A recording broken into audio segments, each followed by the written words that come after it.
नमस्कार, मी Surendra Mishra. Digras digital live मध्ये आपण सर्वांचं हार्दिक स्वागत करतो. आपण पाहत आहात दिग्रस डिजिटल लाईव्ह, एक सर्वांगीण माहितीचं चॅनल. 22 जानेवारी रोजी श्री राम जन्मभूमी तीर्थक्षेत्र अयोध्या येथे भव्य दिव्य असा कार्यक्रम होत आहे. या कार्यक्रमाकरता संपूर्ण देशातून लाखोच्या संख्येने भाविक येणार आहेत. या भाविकांसाठी 1 महिन्यापर्यंत लंगर अर्थात भोजन व्यवस्था करण्याची संधी यवतमाळ विभागाला देखील मिळालेली आहे. त्या दृष्टीने यवतमाळ जिल्ह्यातून अन्नधान्य त्या ठिकाणी नेण्याची प्रक्रिया सुरू आहे. एका सुसज्जित वाहनाच्या माध्यमातून ठिकठिकाणाहून अन्नधान्य गोळा करणे सुरू आहे. नागरिकांनी यामध्ये आपला खारीचा वाटा नोंदवावा असे आवाहन आयोजकाच्या वतीने करण्यात आलेले आहे.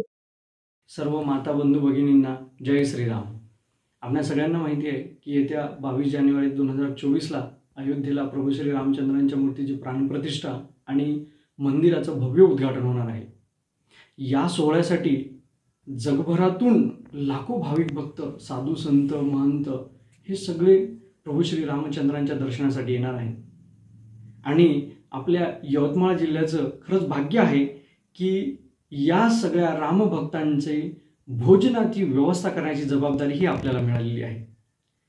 तर तिथे 15 जानेवारी 2024 ते 15 फेब्रुवारी 2024 हा संपूर्ण 1 महिना आपल्याला यवतमाळ विभागाला तिथे भोजनाची व्यवस्था करायची आहे. त्याच्यासाठी आपण तिथे लंगर सुरू करणार आहोत पूर्ण 1 महिन्यासाठी. तर आता याच्यामध्ये दररोज 10 ते 15 हजार रामभक्त तिथे भोजन करू शकतात असा एक अंदाज आहे. किमान त्याच्यापेक्षा जास्तही होऊ शकतात. त्यासाठी आपल्याला तिथे अन्नधान्याची आवश्यकता खूप मोठ्या प्रमाणात भासणार आहे. याकरिता आपण आपल्या यवतमाळ विभागातर्फे एक मोठी अनाज श्रीराम के लिए हे एक महाधान्याचं अन्नदानाचं एक अभियान राबवत आहोत. या अभियानाच्या अनुषंगाने आपल्या दिग्रस तालुक्यामधील दिग्रस, पुसद, आर्णी, महागाव या तालुक्यामधील 50 रामभक्त हे पूर्ण वेळ 1 महिना तिथे लंगरमध्ये सेवा देण्यासाठी जात आहेत.